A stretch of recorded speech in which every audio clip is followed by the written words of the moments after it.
back for another 90s inspired makeup tutorial. I swear all of my favorite 90s looks come from my birth year, 1995. I recently covered Showgirls makeup from 95, this Cindy inspired look, and now I'm doing this look inspired by a 1995 interview of Karen Mulder. You really can't go wrong with mastering a smoky eye, perfect for date night or maybe fall, winter, holiday parties. A portion of this video is yet again sponsored by SKIMS. Similar to this look, they have so many classic, timeless pieces. In my last SKIMS haul, I got 3 different bras from their Fits Every Body collection, and I wear the push-up bra most, so I ended up getting the same Fits Every Body bra, just in black to add to my basics. When I do choose to wear a bra, I love going with a little push-up, adds a bit more volume. It's so smooth and comfortable. I'm wearing it under this gorgeous top, which is also SKIMS. I would say their cup sizes run a little bit small because I typically have a little bit of space when I'm in a B cup and I fill these out. Let me know if you've tried SKIMS and you have a favorite style. I also got the nipple bra to hold it in the light so maybe you can see the nipple. Ooh. I'll stop talking about bras, though I can never get enough, and let's get into this glam. If you want to shop SKIMS, you can find all of my favorites linked down below. Shop everything on skims.com. After you've placed an order, be sure to let SKIMS know I sent you by clicking YouTube sent you and tell them my name. Anyways, let's do the makeup. Skin prep as always. I am still obsessed with the Charlotte Tilbury Magic Cream. Feels so nice on the skin, it gives lots of hydration and a silky base. Another prep step that is a holy grail is the Lawless Forget the Filler Overnight Lip Plumping Mask. As you can see, I'm almost completely out of this one. We can't neglect the eye area. This is the Caudalie Premier Crew Eye Cream. If you've been watching me for almost 10 years, maybe it's time for an eye cream as well. I love this one. I've been using it for the past week. You apply a couple dots and then massage in. It's quite relaxing. I got this mainly for little fine lines right here, but apparently it's great for depuffing, but I just can't really demo that because I don't really get puffing under the eyes, but it has been great because it doesn't get all bally under makeup. Final prep before foundation, I've just been wanting to try this. It's the Danessa Myricks Universal Radiant Blurring Balm Powder. I had to look up how this was used because I was like, powder? Is it a primer? And it is. You can use it after or before. I'm just gonna take a little bit on my cheeks because I have some bigger pores there. Pat it in. This base is quite matte, so I'm applying to my T-zone. For the base, her skin looks matte but not flat, so I decided to go with the Kosas Revealer Skin Improving Foundation. This is a medium coverage foundation. It has SPF in it, and it has a natural dreamy finish that instantly blends like second skin. Definitely gave me enough coverage, but I will use a heavy duty concealer next, and then really mattify with powder. Normally I use the Makeup Forever HD Skin, but I want to go very full coverage and bright. So I picked up the SHEGLAM Like Magic 12-Hour Full Coverage Concealer in Buttercream. This has a slight yellow undertone and I really want to cancel out any pinks, especially with this blonde hair. I love Sephora, I love high-end makeup, but there are some products from SHEGLAM that I grab for all the time and I really like their skin products, like their contour, their concealers. Very high coverage, it comes in tons of shades and really brightens me up. We're really gonna contour today for that hyper glam look. This is the Makeup Forever Artist Color Crayon. It's a creamy multi-use stick and this is the shade Endless Cacao. I don't really like using this style of product directly on the skin. I like to use a little brush like this and slowly build up those cheekbones. I'm looking at these gorgeous reference photos and I noticed there's a little bit of contour here, but this line does age the face. So if you don't wanna age your face at all, then I would skip that. Jawline is the trickiest contour in my opinion. You really have to blend it out and down, and I always think less is more. You don't want that dreaded line. The goal for the nose contour here is just to make sure the face doesn't look too flat, enhancing the bridge of my nose, and then making sure to really blend it in. Whenever I do these transformations, it looks better in camera than in person. I don't usually wear transformative makeup out in the real world, but it's always a fun challenge.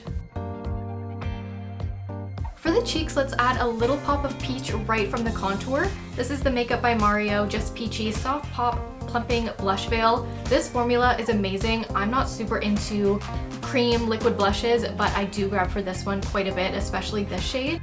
Blush isn't the main focus, but it's nice to brighten up the skin a little bit, and this will be toned down once we powder. How pretty is that texture? Since I'm such a big fan of Makeup Forever skin products, I thought I would try out their powder. I usually go with Florasis. but they just sent me the HD Skin Perfecting Pressed Powder. It's just translucent. Okay, that powder looks great. It really set everything. This look is so timeless because there isn't the super skinny 90s brow. Though I love that, it is much harder for me to do. So this is why I gravitate towards the 90s looks with full brows. But hey, if you do have skinny brows, this look will be amazing. It'll just give a little bit more pan. Let's create a full brow with an arch. My go-to benefit precisely my brow. This eye look will be an intense smoky eye, but I like to start light on the eye first, so let's do the brow bone. Taking this very light taupe, bringing this through the crease, just to map out the shape. And I've been meaning to try this liquid pigment. This is by Danessa Myricks again. It's a cool gray. Let's see how pigmented. Okay, it is bold. I'm going to use the tiniest amount. Wow, do you see how dark that is? Oh my gosh.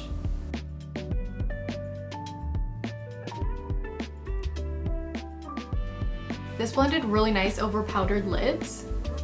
Getting a soft, cloudy shape all over the lid and slightly into the crease. I wanted to lay a gray down because often my smoky eye will lean too warm. With my number 13 Rephr brush, I recommend this eye set. They work amazing for blending. I'm taking a mix of the dark brown and the black. Just kind of going like that. Creating depth on the inner corner. Bringing this through the crease. Just windshield wiper motions. And deepening up the outer V the most. Right here.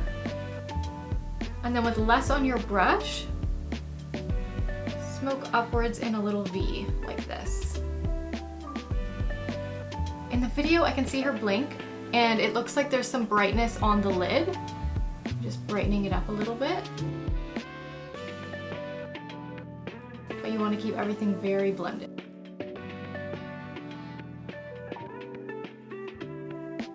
You want depth, but you don't want it to go up too high. Taking the 23 brush, I'm taking the dark brown yet again, and I'm using this as liner. Adding throughout the lash line, and when I look closely at her eye makeup, it doesn't look like a stark black. So this brown layered on top, you're still going to get a ton of dimension, but it's slightly softer. You just gotta build it up slowly. Almost no fallout. I love this palette.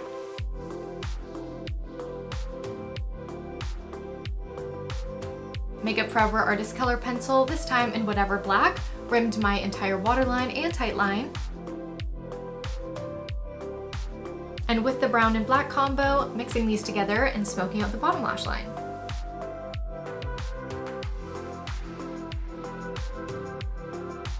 Wow, I really like it. Curl your lashes and use your favorite mascara. My favorite drugstore mascara has been the L'Oreal Voluminous Original. Coat mainly your top lashes, and let's add some falsies to make sure it has the drama. These are by Velour. I don't typically love self-adhesive. I like always mess it up somehow. It's supposed to be easier, but I'm just used to glue. Let's try. I'm using the bottom ones here. I can't seem to do the no adhesive, so I'm adding my own and applying a full strip on the outer half of the eye.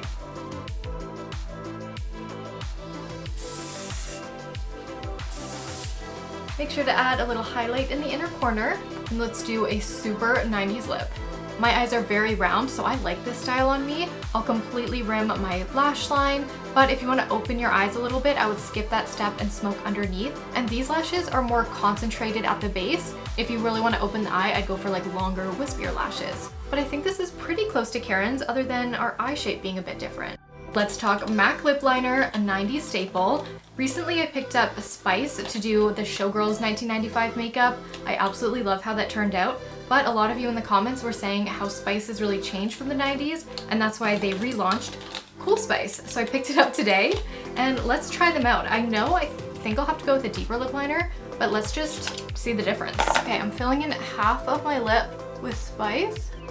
and half with Cool Spice. You can really see a difference. Cool Spice is more up my alley, but for this look, it's a super nude lip and then a deeper lip liner. So let me take this off. There's a difference though. I think MAC Chestnut will be a better fit. Having a slightly unblended lip line is not gonna be everybody's favorite thing, but it looks really cool on her, so I'm gonna try it. Quite a crazy line. Let's go super light on the lips with MAC's Bring Back shade, Flesh Pot. Just because it's so iconic for the 90s, this was really fun. This is part of the MAC's Bring Back line. If it's not still available, I'll have something very similar linked down below, but it is a little too light for this look. So it was amazing in the center of the lip, but then I toned the whole thing down and blended it all together with one of my favorite Charlotte Tilbury shades called Catwalking. This is such a gorgeous nude. Ooh.